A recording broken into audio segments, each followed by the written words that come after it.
ఈ యొక్క దినాన్ని బట్టి మీకు వందనాలు చెల్లిస్తున్నాం. స్త్రీల కోరికగా స్త్రీలంగా ప్రభావ మీ సన్నిధిలో చేరి వస్తున్నాం. జ్ఞాపకం చేసుకుని మీ సన్నిధిలో ప్రార్థిస్తున్నాను తండ్రి. ఈ కుటుంబాన్ని బట్టి మీకు వందనాలు చెల్లిస్తున్నాం. దుర్గాన్ని బట్టి ఆకని బట్టి వందనాలు చెల్లిస్తున్నాం. ఈ కుటుంబాన్ని ప్రేమించినారు, జ్ఞాపకం చేసుకుని రక్షించినారు. నిత్య రక్షణ ప్రభా ఈ కుటుంబానికి మీరు అనుగ్రహించడానికి మీకు వందనాలు చెల్లిస్తున్నాయి. కుటుంబంలో కూడా ప్రభా నా తల్లి స్త్రీలంగా ప్రభా నీ సన్నిధిలో చేరి స్తుతించే భాగ్యాన్ని నా తల్లి దేవ మీరు ఇచ్చినందుకే మీకు వందనాలు స్తోత్రాలు చెల్లిస్తున్నాను. జ్ఞాపకం చేసుకోండి, కృప చూపించండి. ఎదురు జరిగే పరిచయలు మీరు తోడుగుండమని సన్నిధిలో ప్రార్థిస్తున్నాను తండ్రి. తెలుగు స్త్రీల కొడుకు తెలిసిన వారు మీ బిడ్డలైన వారు ఎవరు కూడా ఈ సమయాన్ని పోగొట్టుకోకుండా మీ సన్నిధికి వచ్చే విషయంలో మీరు కృప చూపించండి. వారితో మీరు మాట్లాడమని ప్రార్థిస్తున్నాం తండ్రి. మీ స్వరం ఇంటి కొరకే మమ్మల్ని సిద్ధపరచమని ప్రార్థిస్తున్నాం. సహాయం చేయండి, కృప చూపించండి. వచ్చిన వారిని బట్టి వందనాలు చెల్లిస్తున్నాం తండ్రి. ఇంకా రావాల్సిన వారిని త్వరపెట్టి తీసుకురండి. వారి యొక్క పనులు త్వరగా ముగించుకొని ప్రభా నీ సన్నిధికి వచ్చే విషయంలో నన్ను మీ బిడ్డలైన వారిలో తండ్రి ఆశ దయించండి, కృప చూపించండి. ఎవరి పని నిమిత్తమై బయటకు వెళ్ళినారు వారిని కూడా జ్ఞాపకం చేసుకోండి. మీ చిత్తం మీద మీరు నడిపించండి, కృప చూపించమని ఈ సన్నిధిలో ప్రార్థిస్తున్నా. సహాయించండి. పాటల ధరని నామని స్తుతించి కనపరచుట కొరకే దేవా సహాయించండి, కృప చూపించండి. వాక్యం ధర కూడా నాతో మాతో మీరు మాట్లాడమని సన్నిధిలో ప్రార్థిస్తున్నాను తండ్రి. నిలబడుచున్నాను కూడా బలహీనాలని చేదగా దాని ప్రభావం సన్నిధిలో నిలబడడానికి నా మటుకు నాలో ఎటువంటి యోగ్యత లేని దాని ప్రభావం నన్ను కనికరించండి, కృప చూపించండి. మీ బిడ్డల క్షేమం కొరకే మీరే బలపరిచి వాడుకోమని సన్నిధిలో ప్రార్థిస్తున్నాను. నోటి కొరగా వాడుకోండి ప్రభా. నా నోటి మీ మాటలు వచ్చమని ప్రార్థిస్తున్నాను. వ్యర్థమైన దూరపరచండి దేవ. ఆత్మ చెప్పు సంగతులు ఇచ్చేవి గలవాడు వినుగాకని సెలవిచ్చినారు. ఆత్మతో మీరు బోధిస్తున్నప్పుడు, ఆత్మతో మీరు మాట్లాడుచున్నప్పుడు మేము వినటానికి గ్రహించడానికి సహాయించండి. మా దృష్టి మా గమనం ప్రభావ మీ వైపు చూడడానికి మీరు కృప చూపించండి. ఈ సమయాన్ని దీవెనకరంగా చెండి కరెంటు మీ స్వాధీనించుకోండి. సమస్త మీ దయగల స్థలకు అప్పగించుకుంటూ సమయాన్ని దీవెనకరంగా చేయమని యేసుక్రీస్తు నామములో స్తుతించి ప్రార్థిస్తున్నాను తండ్రి. ఆమేన్.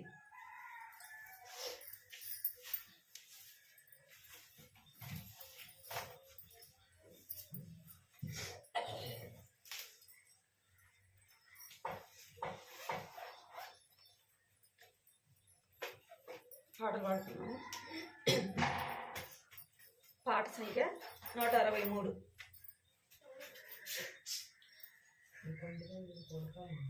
పాట సంఖ్య 163.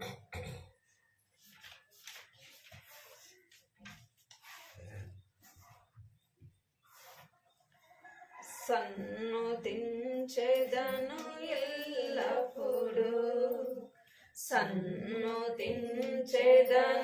ఎల్లప్పుడు, నిత్యము ఆయన కీర్తి నా నోటను, నిత్యము ఆయన కీర్తి నా నోటను, సన్నుతించెదను ఎల్లప్పుడు, సన్నుతించెదను ఎల్లప్పుడు. యెహోవాకు ప్రార్థించగా నా భయమంతా తొలగించెను. యెహోవాకు ప్రార్థించగా నా భయమంతా తొలగించెను. శ్రమలన్నిటిలో నాతో నుండి, శ్రమలన్నిటిలో నాతో నుండి చేరదీసి నన్ను ఆదరించే, ఆరాధించెదనెల్లప్పుడు, సన్నుతించెదను ఎల్లప్పుడు, సన్నుతించెదను ఎల్లప్పుడు. జీవితమంతా పాడుచుందును నీ మేలులకు ఓ ప్రభువా, జీవితమంతా పాడుచుందును నీ మేలులకు ఓ ప్రభువా. నా ఆయుష్కాలమంతా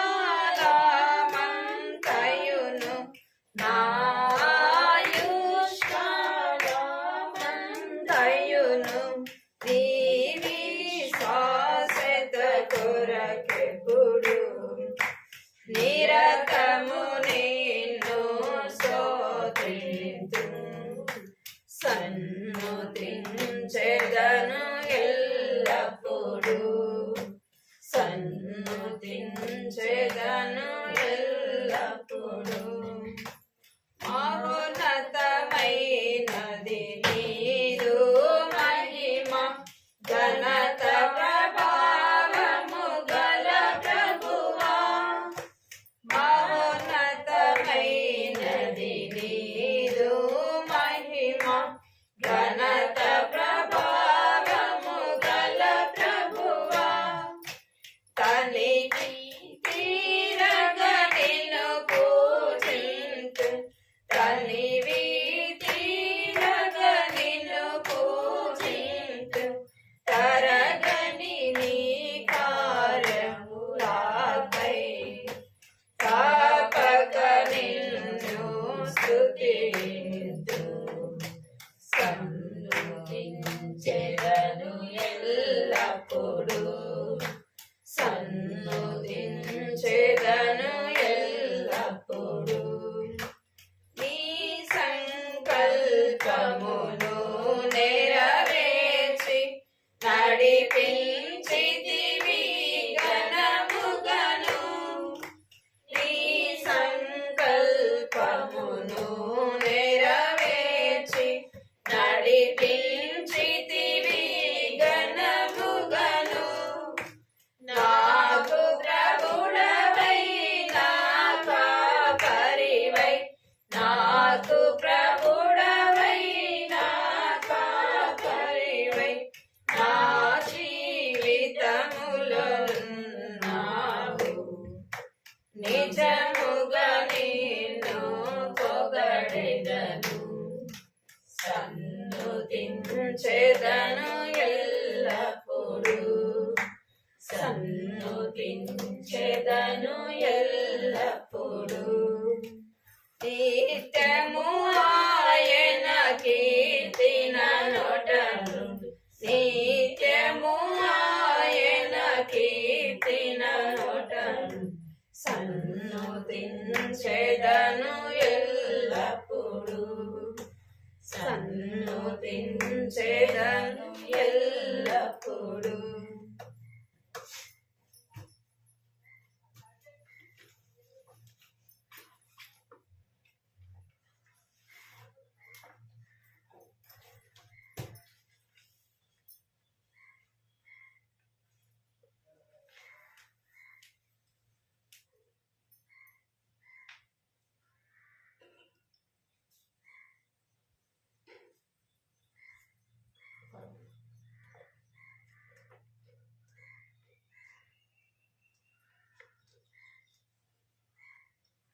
ఆరు 604%.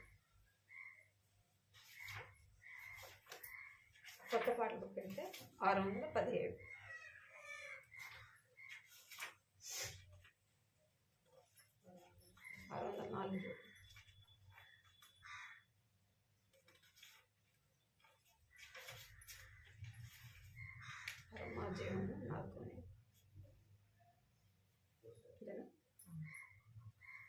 పరమా జీవము నాకు నీవా తిరిగి లేచెను నాతో నుండా పరమా జీవము నాకు నీవా తిరిగి లేచెను నాతో నుండా నిరంతరము నడిపించును మరల వచ్చి యేసుకొని పోవును నిరంతరము నడిపించును మరల వచ్చి యేసుకొని పోవును యేసు చాలును యేసు చాలును ఏ సమయమైన ఏ స్థితికైనా నా జీవితములో యేసు చాలును సాతాను శోధన అధికమైన సొమ్మసిల్లక సాగి వెళ్ళెదను. సాతాను శోధన అధికమైన సొమ్మసిల్లక సాగి వెళ్ళెదను. లోకము శరీరము లాగినను లోబడక నేను వెళ్ళెదను. లోకము శరీరము లాగినను లోబడక నేను వెళ్ళెదను. యేసు చాలును, యేసు చాలును. ఏ సమయమైన ఏ స్థితికైనా నా జీవితములో యేసు చాలును. పాచిక బయలులో పరుండ చేయున్, శాంతి జలము చెంత నడిపించును. పాచిక బయలులో పరుండ చేయున్, శాంతి జలము చెంత నడిపించును. అనుషము ప్రాణము తృప్తి పరచున్, మరణలోయలు నన్ను కాపాడును. అనుషము ప్రాణము తృప్తి పరచున్, మరణలోయలు నన్ను కాపాడును. యేసు చాలును, యేసు చాలును. ఏ సమయమైన ఏ స్థితికైనా నా జీవితములో యేసు చాలును. నరులెల్లరూ నన్ను విడచినను, శరీరము కుళ్ళి కృషించినను. నరులెల్లరూ నన్ను విడచినను, శరీరము కుళ్ళి కృషించినను. హరించినన్న ఐశ్వర్యము విరోధి వలె నన్ను విడచినను. హరించినన్న ఐశ్వర్యము విరోధి వలె నన్ను విడచినను.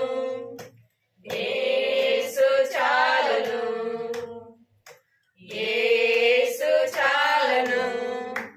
ఏ సమయమైన ఏ స్థితికైనా నా జీవితములో యేసు చాలును.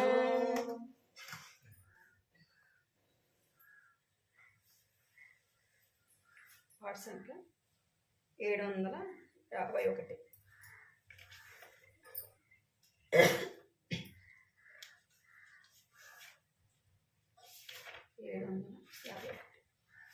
క్రైస్తవ జీవితం సౌభాగ్యం.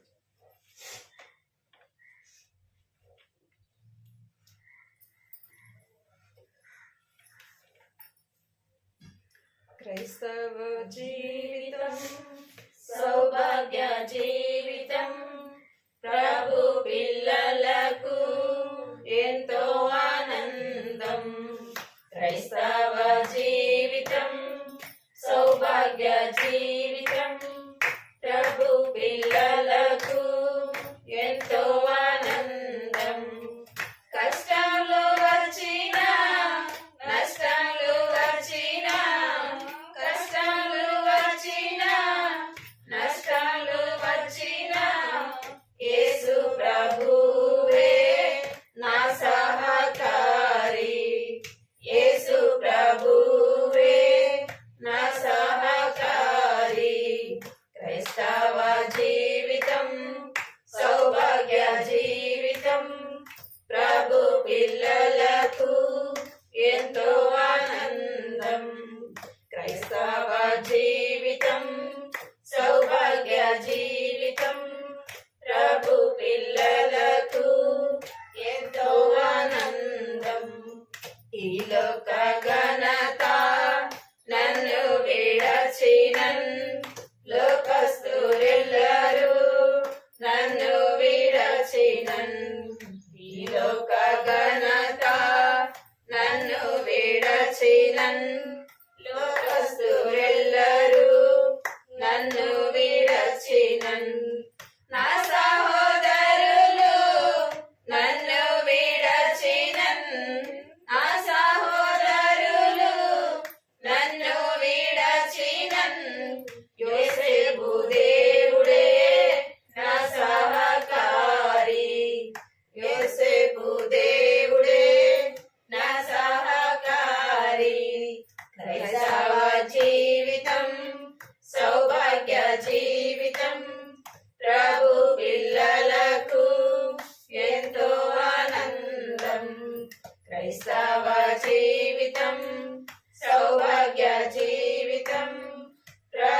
ఎంతో ఆనందం. క్రైస్తవ జీవితం సౌభాగ్య జీవితం. ప్రభు పిల్లలకు ఎంతో ఆనందం.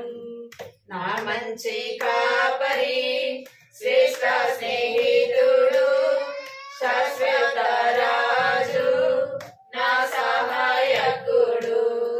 నా మంచి కాపరి, శ్రేష్ఠ స్నేహితుడు, శాశ్వత రాజు, నా సహాయకుడు.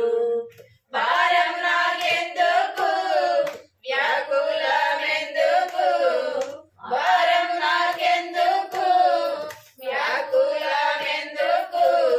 ప్రభు ప్రజలతో నే కీర్తించెదను. ప్రభు ప్రజలతో నే కీర్తించెదను. క్రైస్తవ జీవితం సౌభాగ్య జీవితం. ప్రభు పిల్లలకు ఎంతో ఆనందం. క్రైస్తవ జీవితం సౌభాగ్య జీవితం. ప్రభు పిల్లలకు ఎంతో ఆనందం. బూరా శబ్దము మ్రోగేడి వేళ, శ్రమలొందిననా ప్రభుని చూచెదన్. బూరా శబ్దము మ్రోగేడి వేళ, శ్రమలొందిననా ప్రభుని చూచెదన్. ఏనాడు ఎప్పుడు నీవు వచ్చేదవు, ఏనాడు ఎప్పుడు నీవు వచ్చేదవు. ఆనాటి వరకు నే కనిపెట్టెదన్. ఆనాటి వరకు నే కనిపెట్టెదన్. క్రైస్తవ జీవితం సౌభాగ్య జీవితం. ప్రభు పిల్లలకు ఎంతో ఆనందం. క్రైస్తవ జీవితం సౌభాగ్య జీవితం. ప్రభు పిల్లలకు ఎంతో ఆనందం. కష్టములు వచ్చినా, నష్టములు వచ్చినా, కష్టములు వచ్చినా, నష్టములు వచ్చినా, యేసు ప్రభువే నా సహకారి. యేసు ప్రభువే నా సహకారి. క్రైస్తవ జీవితం సౌభాగ్య జీవితం. ప్రభు పిల్లలకు ఎంతో ఆనందం. క్రైస్తవ జీవితం సౌభాగ్య జీవితం. ప్రభు పిల్లలకు ఎంతో ఆనందం. మాట ప్రార్థన చేసుకుని పాటలు చదువుకుందాం.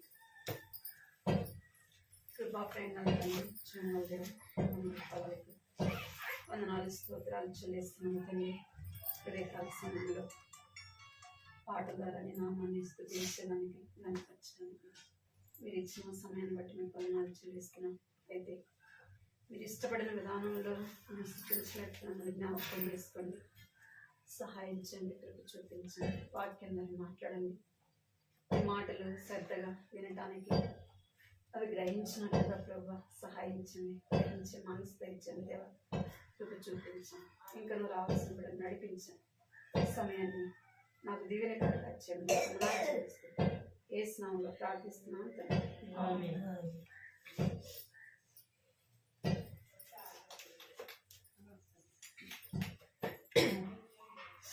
వాక్యం చదువుతున్నాను. స్త్రీల కూడికలో ఎవరి గురించి చెప్పుకుంటున్నా? ఒక నెల అయిపోయింది కదా, ఇంకేం గుర్తుంటుంది? అదే కదా, ఒక నెల అయిపోయింది, ఇంకెక్కడ గుర్తుంటుంది అక్క అంటారు కదా. ఎవరి గురించి?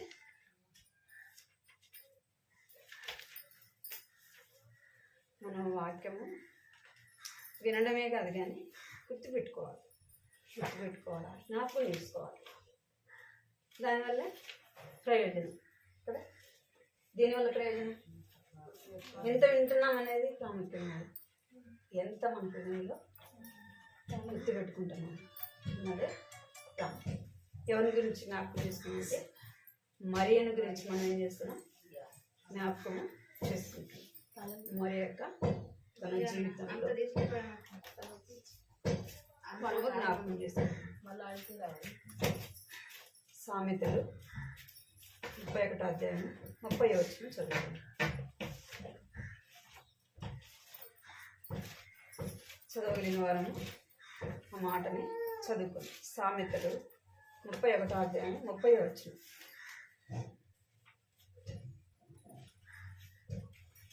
అందము మోసము, సౌందర్యం వ్యర్థము, యెహోవా యందు భయభక్తులు కలిసి కొనియాడబడును. ఏమంట? అందము మోసం, సౌందర్యము వ్యర్థము. ఈ రెండిటికంటే ఏది ప్రాముఖ్యమైందంటే దేవుని యందు భయభక్తులు కలిగి ఉండుట. యెహోవా యందు భయభక్తులు కలిసి కొనియాడబడును. అందముగా ఉన్న స్త్రీ ఏమంట? అందము మోసం. మన అందంగా ఉండటం వల్ల ఎవరికి నష్టం? మనకే నష్టం. మన అందంగా ఉండడానికి ఎంతో ప్రయాసపడతాం, ఎంతో ఖర్చు చేస్తాం కదా. సౌందర్యము వ్యర్థం, అందము మోసము, సౌందర్యము వ్యర్థం. మనం పడే ప్రయాస అంతా కూడా ఏమంట? వ్యర్థము. అయితే అందము సౌందర్యం కాదు, కానీ దేవుడు ఏం కోరుకున్నా అంటే హృదయాన్ని కోరుకున్నాడు. దేవుని యందు భయము భక్తి, భయం భక్తి కలిగి ఉండుట. అలాంటి స్త్రీ ఏం చేయబడుతుందంటే కొనియాడబడేదిగా చూస్తాం. అందంగా ఉన్న స్త్రీ కొనియాడబడేది కాదు, కానీ సౌందర్యంగా ఉన్న స్త్రీ కొనియాడబడండి కానీ బైబిల్లో చెప్పలేదు. బైబిల్లో ఎంతో మంది అందంగా ఉంటారు, సౌందర్యం కలిగిన వారు. దేవుడే చెప్పాడు, దావీదు గురించి చెప్పాడు కదా, చెప్పాడు కదా.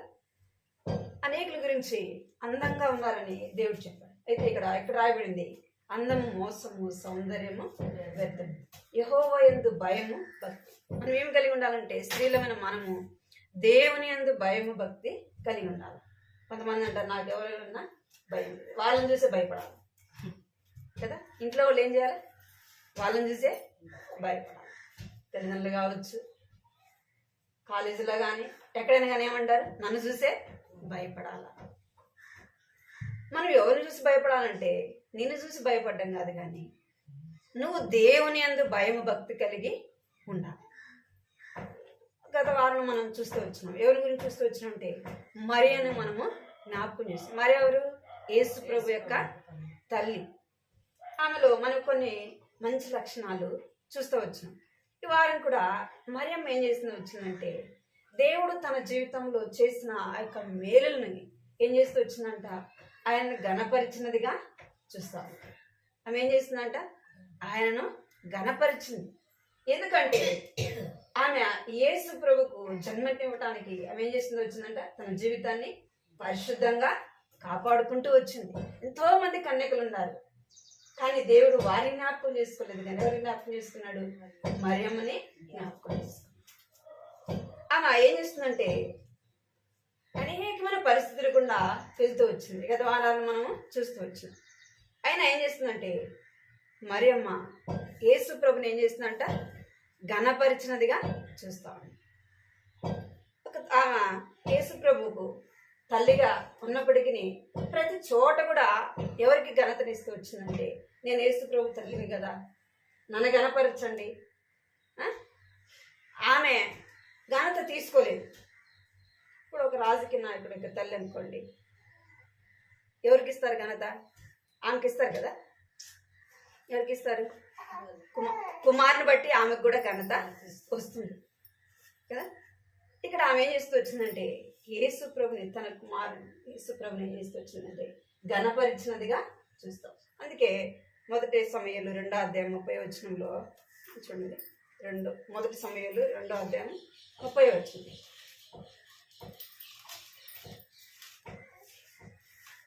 మొదటి సమయాలు 2వ అధ్యాయం 30వ వచనం తీసుకొచ్చాను.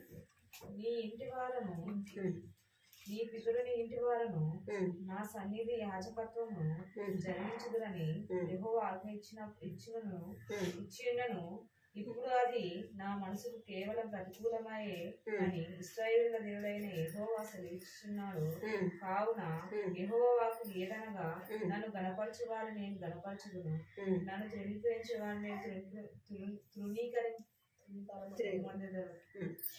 ఏముందంటే నన్ను గణపరచు వారిని నేను గణపరచదు. మరేం ఎవరిని గణపరిచింది? దేవుణ్ణి, యేసు ప్రభుని గణపరిచింది. ఇక్కడ ఎవరి గురించి రాయబడింది వచ్చిందంటే ఇక్కడ ఏలియా గురించి రాయబడింది. నన్ను గణపరచు వాడిని నేను గణపరుస్తాను. మనము దేవుణ్ణి గణపరిచినప్పుడు దేవుడు ప్రతి విషయంలో మనల్ని ఏం చేస్తాడంట? గణపరిచేవాడుగా చూస్తాం. మనం ఎవరిని గణపరచాలా అంటే దేవుణ్ణి గణపరచాలి. అన్ని విషయాల్లో కూడా ఆయనకే ఘనత రావాలి. మనుషులను మనల్ని జ్ఞాపకం చేసుకుంటే మనం ఏ పాటి వారము?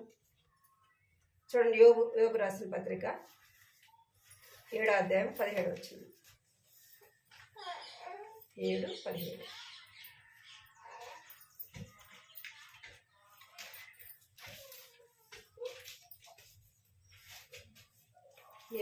మనుషుడు ఏపాటి వాడు, అతని గణపరచనేలా, అతని మీద నీవు మనసు నిలుపనేలా. ఇక్కడ ఏమంట? మనుషుడు ఏ పాటి వాడు? మనం ఎవరిని గణపరుస్తాము? ఎవరికి ఇస్తాం మన ఘనత? ఒక రాజకీయ నాయకుడు వస్తున్నాడంటే ఎంత ఘనత ఇస్తాము, ఎంతగా తగ్గించుకుంటాము అనా కదా. మన ఇంటి దగ్గరికి వచ్చినానుకో, ఒకవేళ మనం రాజకీయంలో ఉండి మన ఇంటికి వచ్చినంటే ఎంత గర్వంగా ఫీల్ అవుతాం, ఎంతగా గణపరుస్తాం, వాళ్ళని ఎట్లా సంతోష పెట్టాలని ఎంత ఆరాటపడతామంటే మనము మన ఆరాటం ఇంకా చెప్పడానికి వీలు కాదు. మరి ఈ లోకాన్ని సృష్టించిన సృష్టికర్తను నువ్వు ఎలా గణపరుస్తున్నావు? మనకంటే గొప్పవారు ఎంతమంది లేరు? జ్ఞానం కలిగిన వారు ఎంతమంది లేరా? అందంలో కానీ, చదువులో కానీ, ఒకవేళ ఉన్నత స్థానంలో కానీ ఎంతో మంది ఉన్నారు. దేవుడు వారిని జ్ఞాపకం చేసుకున్నాడా? మనము నా మట్టుకు నేనైతే లోకరీతిగా ఎందుకు కూడా పనికిరాను. ఒక ఉద్యోగం చేయాలంటే ఎన్నో అర్హతలు ఉండాలి కదా. అన్నీ వాళ్ళ పెట్టిన దానికి అన్నిట్లో కూడా మనం ఏం కావాలా? పాస్ అవుతేనే జాబ్ మనకి ఇస్తారు అనా కదా. చదువు, హైటు, వెయిట్, కొన్ని జాబులకి కదా, ఆరోగ్యం అన్నీ ఉండాలి అనా కదా. ఈ లోక సంబంధమైన దానికి అన్ని ఇస్తే మరి నిజ దేవుణ్ణి నువ్వు ఆరాధించడానికి మనకి ఎన్ని అర్హతలు ఉండాలా? మన మటుకు మనము యోగ్యులము కాదు. అందుకే దేవుడు మనుషులంటే మనల్ని ఏం చేసినాడు? ఆయన జ్ఞాపకం చేసుకున్నాడు. ఏం చేయాలంటే మనుషులు కాదు కనపరచాల్సింది, దేవుని కనపరచాలి. నిన్ను సృష్టించిన దేవుని నీవు గణపరచాలి. ప్రతి విషయంలో ఆయనకే నీవు ఘనతను ఇవ్వాలి. ఇక్కడ మరేం ఏం చేస్తూ వచ్చిందంటే ప్రతి విషయంలో ఆయనను గణపరిచినదిగా మనము చూస్తాము. ఇక్కడ కొంతమంది ఏం చేస్తూ వచ్చినారంటే వారికి రావాలనే ఘనతని కోరుకుంటూ వచ్చినారు. చూడండి, లూకా సువార్త 11వ అధ్యాయం 43వ వచనం. లూకా సువార్త 11:43. చూడండి, లూకా సువార్త. అయ్యో పరిచయలారా, మీరు సమాజ మందిరంలో అగ్రపీఠములను సంత వీధులలో వందనములను కోరుచున్నారు. చాలు. ఇక్కడ ఏమంట? అయ్యో పరిచయులారా, మీరు సమాజ మందిరంలో అగ్రపీఠములను సంత వీధుల్లో వందనములు కోరుచున్నారు. ఇక్కడ శాస్త్రుల పరిచయులు ఏం కోరుకున్నారంట? వారు అగ్రస్థానంలో అంటే పై స్థానంలో ఉండాలని కోరుకుంటూ వచ్చినారంట. అందరూ వాళ్ళకి నమస్కరించాలని కోరుకుంటూ వచ్చినారంట. మనమైతే ఎవరికి ఇస్తున్నాం? మనం ఎవరిని కనపరుస్తున్నాం? మనం కూడా కొన్నిసార్లు ఏం చేస్తామంటే లోకానికి ఎక్కువ విలువనిస్తాం, ఉన్నత స్థానంలో ఉన్న వారిని గణపరుస్తాం. మనం సృష్టించిన సృష్టికర్తను ఏం చేస్తాం? మర్చిపోతాం. ఇక్కడ బైబిల్ ఏం చెప్పింది? నన్ను గణపరచు అని నేను గణపరుస్తాను. మరేం ఏం చేస్తూ వచ్చిందంటే ఆయనను గణపరిచింది. మనం కూడా ఆయనని గణపరిచే వారముగా ఉండాలి. ఆయన నామాన్ని గణపరిచే వారముగా ఉండాలి. మలాకి 2వ అధ్యాయం 2వ వచనం. మలాకి మత్తయి సువార్తకి ముందు 2వ అధ్యాయం 2వ వచనం. సైన్యములకు అధిపతి యెహోవా తెలిసినదేమనగా, మీరు ఆజ్ఞను ఆలకింపకయు నా నామమును గణపరిచినట్లు మనపూర్వకముగా దానిని ఆలోచింపకయు ఉండిన యెడల నేను మీ మీదకు శాపం తెప్పించి.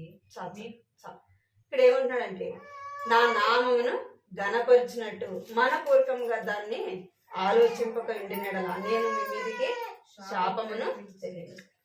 దేవుని నామాన్ని మనం ఏం చేయకూడదంట? నిర్లక్ష్యము చేయకూడదు. ఆయన నామాన్ని మనం ఏం చేయాలంటే ఘనమైనదిగా ఎంచాలి. ఆయనను మనం ఘనపరిచేవారంగా ఉండాలి. మరి మా తల్లి అయినప్పటికీ ఆయన ఏం చేస్తూ వచ్చిందంటే ఘనపరుస్తూ వచ్చింది. ఆయనకి ఇవ్వాల్సిన ఘనతను ఆయనకి ఇచ్చింది. మనం యోహాను సువార్తలో కూడా మనం చూసుకుంటే అక్కడ వాళ్ళకి చెప్తా ఉంది, శిష్యులకు ఏం చెప్తుందంటే ఆయన మీతో చెప్పినది చేయండి. ద్రాక్షారసం అయిపోయినప్పుడు ఏం చెప్తుందంటే శిష్యులకి, ఆయన మీతో ఏది చెప్తాడో అది మీరు చేయండి. ఆ విధంగా చేయడం ద్వారా ఆయన చెప్పాడు, అయ్యా ద్రాక్షారసం అయిపోయిందని చెప్పినప్పుడు ఏం చెప్పినాడు? బాణల్లో నీళ్ళతో నింపండి అన్నాడు. వాళ్ళు ఏం చేస్తున్నారు? నీళ్ళతో నింపినారు. తీసుకెళ్ళి బిందులో పోయమన్నాడు. వాళ్ళు అడిగినారు ఏమైనా మాట్లాడా? ప్రభు ఇవి నీళ్ళు కదా, ఈ నీళ్ళు పోస్తే మమ్మల్ని కొడతారేమో, మమ్మల్ని ఏమైనా అంటారేమో అనలే. ఏం చేస్తున్నారు వాళ్ళు? ఆయన చెప్పిందే చేస్తున్నారు. ఆ నీళ్ళు దేనికి వాడుకుంటారంటే కాళ్ళు కడుక్కోవటానికి వాడుకుంటారు. కాళ్ళు కడుక్కునే నీళ్ళు మనం తీసుకుని తాగుతామా? తాగుతామా? తాగం కదా. అవి తీసుకెళ్ళిస్తే ఒప్పుకుంటారా? కానీ వాళ్ళు ఏం అడగల, నీళ్ళతో నింపమని నీళ్ళతో నింపినారు. తీసుకెళ్ళిపోయమంటే పోషణ. అందుకే మరి ఏమంటారు? ఆయన మీతో చెప్పినది చెయ్యుడి. ఘనత ఎవరికి వచ్చింది? యేసు ప్రభు వారికి ఆ పెళ్లి విందులో ఘనత వచ్చింది. మనం కూడా ప్రతి విషయంలో ఆయనను గణపరచాలి. మనం ఎప్పుడు గణపరుస్తామంటే మనం అన్నీ బాగా ఉన్నప్పుడే ఆయనని గణపరుస్తాం. అన్నీ బాగున్నప్పుడే సంతోషిస్తాం. కష్టం వచ్చిందనుకో, శ్రమ వచ్చిందనుకో ఏం చేస్తాం? ఆయన నాకేం చేశాడు, ఆయన నాకేం చేశాడు, నేను ఎందుకు రావాలి ప్రార్థనకి అంట, నేను ఎందుకు ప్రార్థన చేయాలి, నేను ఎంతగా ప్రార్థన చేస్తాను కదా. ఎన్నో మనలో వస్తాయి లేదా, ఏదైనా కష్టం వచ్చినప్పుడు, శ్రమ వచ్చినప్పుడు. మరియమ్మ అయితే ఏం చేస్తూ వచ్చిందంటే ఆయనను గణపరిచినదిగా చూస్తాం. ఆయన నామాన్ని గణపరిచినదిగా మనము చూస్తాం. చూడండి, దానియేలు గ్రంథము 4వ అధ్యాయము. ఇంకా ఎలా గణపరిచినది? దానియేలు గ్రంథం 4వ అధ్యాయం 34వ వచనం.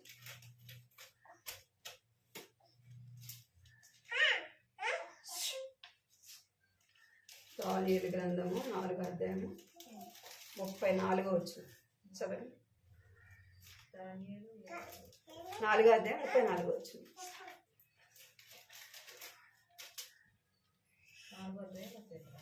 34వ వచనం. దానియేలు గ్రంథము 4వ అధ్యాయము 34వ వచనం. ఆ కాలం గడిచిన పిమ్మట నెబుకద్నెజరు, నేను మరలా మనోబుద్ధి గలవాడనై నా కళ్ళు ఆకాశం తట్టు ఎత్తి చిరంజీవియు సర్వోన్నతుడగును దేవుని స్తోత్రం చేసి ఘనపరిచి స్తుతించుతుని. ఆయన ఆధిపత్యము చిరకాలం వరకు, ఆయన రాజ్యం తరతరములకు ఉన్నవి. 37వ వచనం. నెబుకద్నెజరు, నేను పరలోకపు రాజు యొక్క కార్యములన్నీ సత్యములను, ఆయన మార్గములు న్యాయములైన వన్నీ గర్వంతో నటించి వారిని ఆయన అనగా అంతశక్తుడనియు ఆయనను స్తుతించుచు కొనియాడుచు కనబరుచున్నాను. చాలు. ఇక్కడ నెబుకద్నెజరు ఏం చేస్తూ వచ్చినాడంటే గర్విస్తూ వచ్చినాడు. ఈ రాజ్యము నాదే కదా, ఇదంతా నాదే కదా అంటే తనేదో సంపాదించుకున్నట్టు కదా, తనే అంతా సమకూర్చుకున్నట్టు తనేం చేస్తూ వచ్చినాడంట, గర్విస్తూ వచ్చినాడు. దేవుడు ఏం చేస్తాడు, గర్విస్తుంది వారి యొక్క గర్వాన్ని అణుస్తాడు. అందుకే నెబుకద్నెజరు ఏం చేస్తూ వచ్చినాడంటే పశువులే ఏం చేస్తూ వచ్చినాడు, గడ్డి మేస్తూ వచ్చినాడు. ఏం చేస్తూ వచ్చినాడ, గడ్డిని తింటూ వచ్చినాడు. 7 సంవత్సరాల తర్వాత మనకి ఎవరు గుర్తొచ్చినంటే సృష్టించిన దేవుడు గుర్తొచ్చినాడు. అందుకే ఇక్కడ అంటున్నాడు, సర్వోన్నతుడగు దేవునికి స్తోత్రము చేసి ఘనపరిచి స్తుతించుతిని. ఏం చేస్తూ వచ్చినాడు, ఆయన 7 సంవత్సరాలు గిడ్డి తిన తర్వాత ఏమొచ్చిందంట, మానవ బుద్ధి మానవ స్వభావం మళ్ళా వచ్చింది. అప్పుడు అంటున్నాడు, నేను గర్వించి తప్పు చేశాను, నాదని నేను ఎంచి తప్పు చేస్తూ వచ్చినాను, ఇదంతా కూడా దేవుడే నాకు ఇచ్చినాడని ఏం చేస్తున్నాడంట, స్తోత్రం చేసి ఘనపరిచి స్తుతించిన వాడుగా చూస్తాము. అయితే 5వ అధ్యాయములో కూడా 23వ వచనంలో నెబుకద్నెజరు కొడుకు తన తండ్రికి జరిగినవన్నీ కూడా చూసినప్పటికీ ఇక్కడ నెబుకద్నెజరు కొడుకున్నాడు. 5వ అధ్యాయము 23వ వచనం. తాను ఏం చేస్తున్నా అంటే తన రాజ్యం పరిపాలన చేసినప్పుడు విందు చేసుకుంటా ఉన్నప్పుడు ఏం చేస్తున్నాడంటే దేవుని మందిరంలోని తీసుకొని వచ్చి ఏం చేస్తున్నాడంట, ద్రాక్షరసం పోసుకొని తాగుతా ఉన్నాడు. అంటే తన తండ్రికి జరిగినవన్నీ కూడా తను మర్చిపోతూ వచ్చినాడు. అందుకే దేవుని మందిరంలో ఉన్న వస్తువులు తీసుకొని వచ్చి ఏం చేస్తున్నాడంటే విందులో ద్రాక్షరసము తాగుతా ఉన్నాడు. దేవుని కనపరచాలా, దేవుని ఇంట్లో ఉన్న ప్రతి వస్తువు కూడా అది ఎలాంటిది, పరిశుద్ధమైనది. ఎలాంటిదంట, దేవుని మందిరంలో ఉన్నది వస్తువులు అవి కూడా పరిశుద్ధమైనవి. మనం ఏం చేయాలంటే దేవుని గణపరిచినప్పుడు దేవుని మందిరంలో ఉన్న వాటికి కూడా మనం ఏం చేస్తాం, విలువని ఇస్తాం. దేవునికి విలువనైనప్పుడు దేవుని మందిరంలో ఉన్న వస్తువులకు విలువనిస్తామా? ఏం చేయాలంటే దేవుని మనం గణపరిచే వారముగా ఉండాలి, దేవుని నామాన్ని గణపరిచే వారముగా. అన్నిటికంటే ప్రాముఖ్యత మనం ఎవరికి ఇవ్వాలంటే దేవుని మందిరానికి ఇవ్వాలి. దేవునికే ఘనత చెందాలి. రెండోది ఏంటంటే రహస్యములు ఏం చేయాలంటే హృదయంలో భద్రపరచుకోవాలి. ఏ రహస్యము అంటే దేవుని వాక్యాన్ని ఏం చేయాలంట, హృదయంలో భద్రపరచుకోవాలి. చూడండి, లూకాసు వార్త 2వ అధ్యాయము 19వ వచనం. లూకాసు వార్త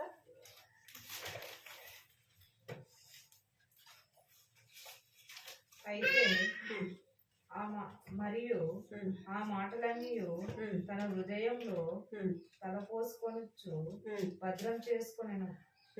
అంతటా ఆ గొర్రెల కాపరు 51 చదువుక. అంతటా ఆయన వారితో కూడా బయలుదేరి నజరేతునకు వచ్చి వారికి లోబడి ఉండెను. ఆయన తల్లి సంగతులన్నిటినీ తన హృదయంలో భద్రం చేసుకొనెను. ఇక్కడ యేసు ప్రభుని గురించి సిమియోను చెప్తూ వచ్చినాడు. ఆయన పెరిగిన తర్వాత ఆయన జరగబోయే అవన్నీ కూడా ఏం చేస్తూ వచ్చినంటే సిమియోను మరియమ్మతో చెప్తూ వచ్చింది. ఆమె ఏం చేస్తుందంటే చెప్పలే అందరికీ కదా, ముందు వీడు జరుగుతుందంటే ఆడు జరుగుతుందంటే అని చెప్పలేదు. ఆమె ఏం చేస్తూ వచ్చిందంటే ఆ మాటలు తన హృదయంలో భద్రపరుచుకుంది. మనం ఏ మాటలు భద్రపరుచుకోవాలా, ఏ మాటలు భద్రపరచుకోవాలి? దేవుని వాక్యాన్ని మన హృదయంలో భద్రపరచుకోవాలి. మనం అలాంటి భద్రపరచుకోం. ఏ భద్రపరచుకోం చెప్పండి? దేవుని వాక్యాన్ని భద్రపరచుకుంటాం. ఏం భద్రపరచు, మనల్ని ఎవరన్నా కొట్టానుకోవాలి, మన ఎవరన్నా తిడితే, ఎవరితో మనం గొడవ వేసుకుంటే అవి ఏం చేస్తాం, అవి మనం చచ్చిపోయినా అవి మన మనసులోనే చచ్చిపోయేంత వరకు కూడా మనం వాటిని గుర్తు చేసుకుంటానే ఉంటాం. పలానోళ్ళు మనల్ని అన్నారు కదా ఇప్పుడు చెప్పిన వాక్యం ఇంకోసేపు అడిగితే ఏం చెప్తాం, గుర్తుంది. ఎప్పుడో జరిగిన సంగతులు మనం ఏం చేస్తాం, గుర్తు పెట్టుకుంటాం, అవి మర్చిపోం. ఇప్పటికి ఎంత వాక్యం వింటామో మనం అవన్నీ కూడా మర్చిపోయాం. ఏం భద్రపరుచుకోవాలంటే దేవుని వాక్యాన్ని భద్రపరుచుకోవాలి. అందుకే ఆదికాండము చూడండి, ఆదికాండం 37వ అధ్యాయం 11వ వచనం. ఆదికాండం 37వ అధ్యాయం 11వ 37:11 వచనం. అతని సహోదరులు అతని యందు అసూయపడి, అయితే అతని తండ్రి ఆ మాట జ్ఞాపకం ఉంచుకునేను. చాలు. ఇక్కడ యోసేపు గురించి చెప్పబడిన మాటలు. యోసేపు చెప్తూ వచ్చినాడు. ఎవరు చెప్తూ వచ్చినంటే వాళ్ళ అన్నలకి, వాళ్ళ నాయనకి కూడా చెప్తూ వచ్చినాడు. నాకు కళలు వచ్చినాయి, 12 కళలు, అవన్నీ కూడా నా ఎదుట సాగిల పడుతున్నాయి. సూర్యుడు చంద్రుడు అవన్నీ కూడా నాకు సాగిల పడుతున్నాయి. అంటే దేవుడు నన్ను ఉన్నత స్థానంలో ఉంచుతాడు. మీరందరూ కూడా నా దగ్గరికి ఒకనొక దినం నా వస్తారని చెప్పినప్పుడు వాళ్ళందరికీ ఏం కలిగింది? ఏరా, నువ్వు మాకంటే గొప్పవాడిగా ఉంటావా? మేము నీ దగ్గరికి వచ్చి సాగిల పడతామా అని వాళ్ళు ఏం చేస్తారంటే యోసేపు చెప్పిన మాటలు వారు అసూయపడుతూ వచ్చినారు. అయితే యాకోబు ఏం చేస్తున్నాడట? యోసేపు చెప్పిన మాటలు హృదయంలో భద్రపరుచుకున్నాడు. అంటే ఒకనొక దినం యోసేపు ఏం చేయబడుతూ వచ్చినాడు? రాజుగా చేయబడుతూ వచ్చినాడు. తండ్రి ఏం చేస్తూ వచ్చినాడంటే యోసేపు చెప్పిన మాటలు తన హృదయంలో భద్రపరుచుకున్నాడు. ఒకవేళ దేవుడు తనతో మాట్లాడుతున్నాడేమో, దేవుడు తనతో చూపిస్తున్నాడేమని ఆ మాటలు ఏం చేస్తూ వచ్చినాడంట? హృదయంలో భద్రపరుచుకున్నాడు. మనం కూడా దేవుని వాక్యాన్ని మన హృదయంలో భద్రపరచుకోవాలి, మన హృదయంలో భద్రపరచుకోవాలి. అందుకే సామెతలో రాయబడుతూ వచ్చింది 4వ అధ్యాయం 4వ వచనంలో. సామెతలు 4వ అధ్యాయం 4వ వచనం. సామెతలు 4:4 చదువు.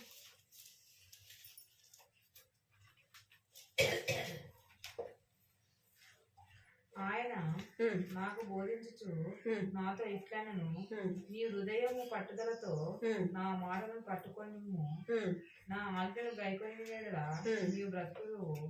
జ్ఞానం సంపాదించుకోనము, బుద్ధి సంపాదించుకోనము. నా నోటి మాటలు మరవకము, వాటి నుండి తొలగిపోకము. ఏం చేయాలంట? నీ హృదయము పట్టుదలతో నా మాటలు పట్టుకొనము, నా ఆజ్ఞలను గైకొనెడల నీవు బ్రతుకుదువు.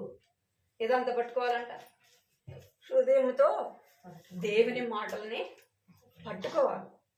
దేవుని వాక్యాన్ని తలపోసుకుంటూ ఉండాలి. దేవుని వాక్యాన్ని జ్ఞాపకము చేసుకుంటూ ఉండాలి. దేవుని మాటలు మనం ఏం చేయాలంటే హృదయంలో దాచుకోవాలి. అన్నీ దాచిపెట్టుకుంటాం, కానీ దేవుని వాక్యాన్ని వచ్చేలోపు మర్చిపోతాం. దేవుని వాక్యాన్ని విడిచిపెట్టేస్తాం. వ్యర్థమైనవన్నీ కూడా మన హృదయంలో ఉంటాయి. ఇక దేవుని వాక్యం ఎక్కడ ఉంటుంది? వాటికే సరిపోయే స్థలము కదా. వ్యర్థమైన వాటితో హృదయాన్ని మనము నింపుకున్నాం కాబట్టి దేవుని వాక్యాన్ని మనం మర్చిపోయే వారముగా ఉంటున్నాం. కీర్తన 106 అధ్యాయం 35వ వచనం చూడండి. కీర్తనలు 106 35 వచనం.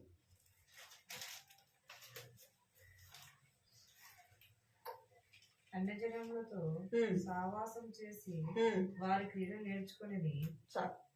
ఏమంట? అన్యజనులతో సవాసం చేసి ఏం మర్చిపోతాం? దేవుని వాక్యాన్ని మర్చిపోతాం. వారు చేసే క్రియలు కదా, వారు చేసే పనులు, వారు చేసే కార్యాల్లో మనం ఏం చేస్తాం? పాల్పొందుతాం. దేవుని వాక్యాన్ని మర్చిపోయి అన్య స్త్రీలతో సవాసం చేస్తే ఏమైపోతామంట? వారి క్రియలు మనము నేర్చుకుంటాం. అందుకే మనం ఎవరితో సవాసం చేయకూడదు? అన్యజనులతో సవాసము చేయకూడదు. మరి వారి మధ్యనే కదా మనం ఉండాలి. ఎట్లా ఉండాలి? అంటనట్టు ఉండాలి.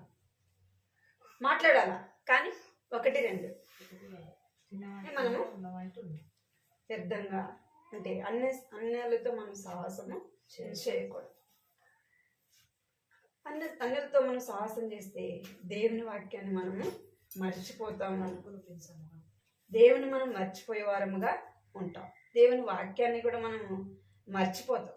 అందుకే దేవుని వాక్యాన్ని మనం ఏం చేయాలంటే గుర్తు చేసుకోవాలంటే ఏం చేయాలి? అన్యులతో సహవాసము చేయకూడదు. కీర్తన 119:7.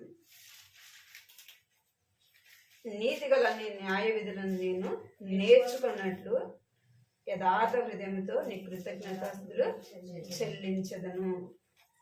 నీతి గల నీ న్యాయ విధులను నేను నేర్చుకున్నప్పుడు, ఏమి నేర్చుకున్నప్పుడు అంట? దేవుని యొక్క వాక్యము మనం నేర్చుకున్నప్పుడు ఎట్లా ప్రవర్తిస్తామంటే యథార్థ హృదయంతో ప్రవర్తిస్తాం, యథార్థముగా ఉంటాం మనము. అందుకే దావీదు రాజు అంటాడు, నేను పాపం చేయకున్నట్టు నా హృదయంలో నీ వాక్యాన్ని ఉంచుకొని ఉన్నాను. అంటే మనము లోకంలో లోకస్తులతో మనం కలవకుండా ఉండాలంటే ఏముండాలా? దేవుని వాక్యం మన హృదయంలో ఉండాలి. అన్ని మర్చిపోకూడదు, దేవుని వాక్యాన్ని మర్చిపోకూడదు. అందుకే అంటాడు ద్వితీయోపదేశకాండం 6:6 అంటాడు, మీరు నేర్చుకొని మీ పిల్లలకు నేర్పించుడి. మనం నేర్చుకొని పిల్లలకి నేర్పించాలి. టీచరు పిల్లలకు చెప్పాలంటే ఏం చేయాలి? మొదట తాను నేర్చుకోవాలి. తాను నేర్చుకోలేదు ఇంకా పిల్లలకి ఏం నేర్పిస్తారు? మొదట వాళ్ళు నేర్చుకోవాలి. రెండోది వాళ్ళ పిల్లలకి నేర్పించాలి. మనం నేర్చుకోకపోతే మన పిల్లలకి ఏం చెప్తాం? దేవుని వాక్యాన్ని. మన దేవుని సన్నిధికి వెళ్ళకపోతే మనం ఎలాగ పిల్లలు తీసుకెళ్తాం? మనం కనపరచకపోతే మన పిల్లలు దేవుని ఎలా కనపరుస్తారు? మొదట నువ్వే కనపరచకపోతే నీ పిల్లలు దేవుని ఎలా కనపరుస్తారు? దేవుని పిల్లలు కావచ్చు, దేవుని మందిరాన్ని కావచ్చు, దేవుని నామాన్ని కావచ్చు, మరి కనపరచాలంటే ఏం చేయాలి? మొదట మనము నేర్చుకోవాలా, నేర్పించాలి. దేవుని వాక్యాన్ని మన హృదయంలో భద్రపరచు. పట్టుదలతో ఏం చేయాలంట? దేవుని వాక్యాన్ని పట్టుకోవాలి. రెండోది ఏం చేయాలంట? రహస్యములు హృదయంలో దాచుకోవాలి. ఆ రహస్యం ఏంటంటే దేవుని వాక్యము. మూడోదిగా ఏంటంటే మరియమ్మ తన జీవితంలో మొదట ఏం చేస్తూ వచ్చింది? ఘనపరిచింది. రెండోది ఏం చేసింది? ఆయన గురించి చెప్పబడిన మాటలు తన హృదయంలో భద్రపరుచుకుంది. మూడోదిగా ఆమె ఏం చేస్తూ వచ్చిందంటే స్తుతించింది. ఏం చేస్తూ వచ్చిందంట? స్తుతించింది. చూడండి లూకా సువార్త 1:46. 1:46.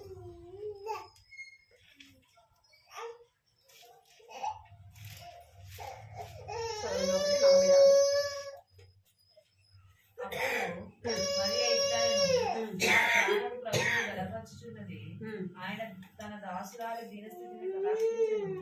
నా ఆత్మ నా రక్షకుడైన దేవుని యందు ఆనందించెను. సర్వశక్తిమంతుడు నాకు గొప్ప కార్యం చేశాను కనుక ఇది మొదలుకొని అన్ని తరాల వారు నన్ను ధన్యురాలని అందరూ. ఆయన నా నామ పరిశుద్ధము, ఆయన నామం పరిశుద్ధము. ఇక్కడ ఏం చేస్తూ వచ్చిందంటే 1:46 అప్పుడు మరియా ఇట్లా నా ప్రాణము ప్రభువును ఘనపరుచున్నది. ఏం చేస్తూ వచ్చిందంట? ప్రాణముతో ఘనపరచుంది. ఇక్కడ అంటా ఉంది ఏం చేస్తూ వచ్చిందంటే ఆయన తన దాసురాలి దీనస్థితిని కటాక్షించి నా ఆత్మ నా రక్షకుడైన దేవుని యందు ఆనందించాను. ఆయనని ఆమె స్తుతించినదిగా చూస్తాము. మనం కూడా ఏం చేయాలంటే కష్టంలోను బాధలోను అన్ని విషయాల్లో కూడా ఏం చేయాలంట? దేవుణ్ణి స్తుతించాలి. అది మనకు కష్టం కావచ్చు, నష్టం కావచ్చు, ఆ విషయంలో మనం ఏం చేయాలంటే దేవుణ్ణి స్తుతించే వారముగా ఉండాలా.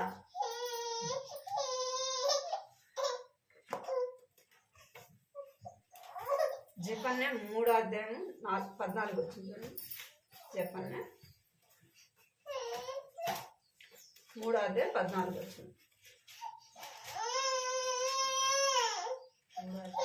14. పేజ్ నెంబర్ 773 చదవండి. జకర్యానా చెప్పండి. జఫన్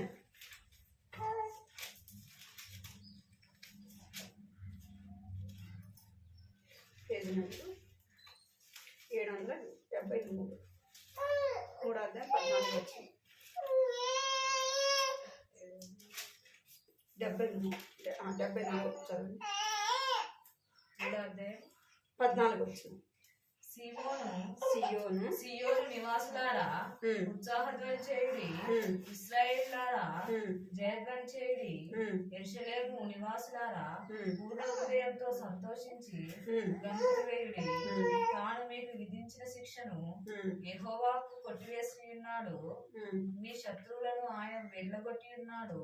ఇశ్రాయేలు రాజైన యెహోవా మీ మధ్య ఉన్నాడు, ఇక మీదట మీకు అపాయం సంభవింపదు. ఏంటంటే ఆయనని ఘనపరిచినట్లుగా చూస్తాం. ఉత్సాహధ్వని చేయుడు, హృదయం సంతోషంతో గంతులు వేయుడు. మన హృదయంలో ఏముండాలంట? ఎప్పుడు సంతోషము ఉండాలి. సంతోషముగా దేవుని నామాన్ని ఏం చేయాలంటే స్తుతించాలి. కష్టం కానీ నష్టం కానీ వ్యాధి కానీ బాధ కానీ ఏదైనా సరే ఏం చేయాలా? స్తుతించే వారముగా ఉండాలి. అందుకే యోబు ఏం చేస్తున్నాడంటే అన్ని పోయినప్పటికీ ఏం చేస్తున్నాడు? దేవుడు ఇచ్చినాడు, దేవుడే తీసుకున్నాడు. దేవుని నామానికి మహిమ కలుగుగాక స్తుతించినాడు. ఎన్ని పోయినాయి? అన్ని ఒకేసారి పోయినాయి కదా. బిడ్డలు పోయినారు, ఆస్తి పోయింది, తనకు అనారోగ్యం వచ్చింది. అన్ని పోయినప్పటికీ ఏం చేస్తున్నాడంటే దేవుణ్ణి స్తుతించినట్టుగా చూస్తాం. మనం ఏం చేస్తామంటే అన్ని బాగున్నప్పుడు స్తుతిస్తాం, అన్ని సమృద్ధిగా ఉన్నప్పుడు స్తుతిస్తాం. కానీ మనకు కష్టమైన ఏ పరిస్థితి ఎలాంటిదైనా మనం ఏం చేయాలంటే దేవుణ్ణి స్తుతించాలి. అందుకే ప్రతి విషయంలో కృతజ్ఞతాస్తుతులు చెల్లించుడు. ప్రతి విషయంలో కూడా ఏం చేయాలంటే కృతజ్ఞతాస్తుతులు మనం చెల్లించే వారముగా ఉండాలి. దేవుని నామానికి మహిమ ఘనత రావాలంటే మనం ఏం చేయాలంటే ప్రతి విషయంలో కూడా దేవుణ్ణి స్తుతించాలి. అప్పుడే దేవుని నామానికి ఏమొస్తుంది? మహిమ వస్తుంది. ఒక రాజు మంత్రి వెళ్తా ఉన్నాడు. రాజు మంత్రి వెళ్తా ఉంటే అన్నట్టుండి ఏదో పడిపోయేలోపు ఏమైందంటే రాజుకి ఏలు పోయిందంట. ఏమైంది? ఏలు, చివరి ఏలు తీసేసినాడు. అప్పుడు మంత్రి అన్నాడంట, ఎందుకు రాజు అడిగినాడంట, ఏంది మంత్రి ఇలా జరిగిందా అంటే ఆ మంత్రి అన్నాడంట, ఏం జరిగినా మేలే రాజా అన్నాడంట. ఏం జరిగినా మన మేలు కోసమే అన్నాడంట. రాజు కోపం వచ్చి ఏది నా ఏలు పోతే మేలు అంటాడింది అని రాజు కోపం వచ్చిందంట. నా ఏలు పోయి నేను బాధపడుతుంటే నువ్వు మన మేలు కోసమే అంటావా అని చెప్పేసి రాజు కోపం వచ్చి మంత్రిని ఏం చేసినాడు? చెరసాల్లో వేసినాడు. కొన్ని రోజులకి ఏమైందంటే మళ్ళా రాజు అడవిలో పోతా ఉంటే ఏం చేశానంటే అడవి మనుషులు రాజును పట్టుకున్నారు. అడవి మనుషులు రాజును పట్టుకొని తమ దేవతకు బలియాలని తీసుకెళ్ళారు రాజుని. అప్పుడు అన్ని చేస్తూ ఉంటే అప్పుడు వాళ్ళు దేవతకు బలి ఇవ్వాలంటే ఏ లోపం లేకుండా ఉండాలంట. బలిచ్చే మనిషికి ఏ లోపము ఉండకూడదు. వాళ్ళు చూశానండి, చూస్తే ఏం లేదు, రాజుకి ఏం లేదు. అరే ఇటు బలికి రాడు అసలు మన దేవతకి బలి ఇవ్వడానికి, వీడిని వదిలేయండి అని వదిలేసినానండి. అప్పుడు మంత్రిని పిలిపించాను. పోయి ఇంటికి పోయిన తర్వాత మంత్రిని తీసుకురండి అన్నాడు. మంత్రి నాకు ఇటు జరిగింది అన్న. అందుకే ప్రభా నేను ఏం చెప్పినాను, ఏం జరిగినా మన మంచి కోసమే చెప్పినాడు, మన మంచి కోసమే చెప్పినా నేను అన్నాడు. చూడు నువ్వు ఒక్కడవే కాబట్టి ఏమైంది, ఏం లేదు కాబట్టి నువ్వు వదిలేసినారు. ఒకవేళ నేను కూడా నీతో పాటు అనుకో, నన్ను ఏం చేసేవాళ్ళు? బలి ఇచ్చేవాళ్ళు. నువ్వు నన్ను చెరసాల్లో వేయడం వల్ల నాకు మంచిది, నీకు ఏలు పోవడం వల్ల నీకు మంచిది. అంటే కష్టం వచ్చింది, బాధ వచ్చింది, మనం ఏమైనా చేయగలమా? ఏమైనా చేయగలమా? మనం మన వల్ల ఏమీ కాదు. ఏది కూడా మనం ఏమీ చేయలేము. అది అనారోగ్య పరిస్థితి అయినా, ఒకవేళ కుటుంబంలో ఆర్థిక పరిస్థితులైనా, అప్పుల పరిస్థితి అయినా, లేదంటే ఉద్యోగమైనా, చదువు అయినా, వివాహమైనా, ఏదైనా ఒకే మాట బైబిల్ ఏం చెప్పబడుతుంది, నీ తల్లో ఎంటికని ఒక్క ఎంటిక మనం ఏం చేయలేం, తెల్లగా చేయలేం, నల్లగా చేయలేం, మనం ఏమీ చేయలేం. అందుకే మనం ఏం చేయాలా, మనం చేయాల్సింది చేయాలా. ప్రభా ఈ పరిస్థితి నాకు అనుమతించినందుకు నీకేం చేస్తున్నా వందనాలు, నీ నామాన్ని స్తుతించు. ప్రభా నువ్వు ఏం చేస్తున్నావు, నువ్వు నా మంచి కోసమే చేస్తావు అని దేవుని ఏం చేయాలి, స్తుతించాలి. అందుకే మరియమ్మ ఎన్ని పరిస్థితులు గుండా తను వెళ్ళినప్పటికీ ఏం చేస్తుందంటే దేవుణ్ణి స్తుతించు. కన్యక గర్భవతి ఎన్ని మాట్లాడారు, ఆ పరిస్థితులు కృగిపోయిందా, లేదు. ఏం చేస్తుందంటే అందుకే చెప్తుంది, నా ప్రాణంతో ఆయన ఏం చేస్తుందంట, ఘనపరుస్తూ ఉంది. ప్రాణమా ఆయన్ని ఘనపరచు. మనం కూడా ఏం చేయాలి, ఆరోగ్యం ఉన్నా అనారోగ్యం ఉన్నా అవమానమైన నిందలైనా కష్టమైన బాధలు ఏదేమైనా నాకెవరున్నారు, నన్ను ఎవరు చూస్తారు, నాకెవరు సహాయం చేస్తారు అని మనం ఎప్పుడు కూడా చింతపడకూడదు, ఎప్పుడు కూడా బాధపడకూడదు. బాధపడుతున్నావు అంటే ఏమని అర్థము, నీ మీద నువ్వే ఆధారపడుతున్నావు, నువ్వు దేవుని మీద ఆధారపడడం లేదు. పిల్లలు ఉన్నారు, వాళ్ళకి ఏమైనా బాధ, ఇప్పుడు నేను ఏం తినాలి, ఏం బట్టలు వేసుకోవాలి, వాళ్ళకి ఆలోచన ఉంటుంది, ఉండదు. ఎందుకు అవసరం లేదు. ఎవరున్నారు, తల్లి ఉంది, తండ్రి ఉన్నాడు, వాళ్ళు బాధపడాల్సిన అవసరం ఏముంది, బాధపడాలి. అర్థమైంది. మనం ఇప్పుడు ఏం చేయాలా, ఈ లోకాన్ని సృష్టించిన సృష్టికర్త నీకు దేవుడుగా ఉంటే, నీకు రక్షకుడుగా ఉంటే, నిన్ను కాపాడేవాడుగా ఉంటే మనం ఎందుకు భయపడాలి, ఎందుకు ఈ లోక సంబంధమైన దాని గురించి మనం ఆలోచించాలా, ఏ దానికి కూడా మనం ప్రతి విషయంలో దేవునికి కృతజ్ఞతాస్తులు చెల్లించాలి. మన బిడ్డల విషయం కావచ్చు, మన విషయం కావచ్చు, ఏది ఏమైనా అన్ని విషయాలు ఏం చేయాలంట, ప్రతి విషయంలో దేవునికి కృతజ్ఞతాస్తులు చెల్లించుడి. మాటలు గుర్తుపెట్టుకో, మనము ప్రార్థన చేసుకుందాం.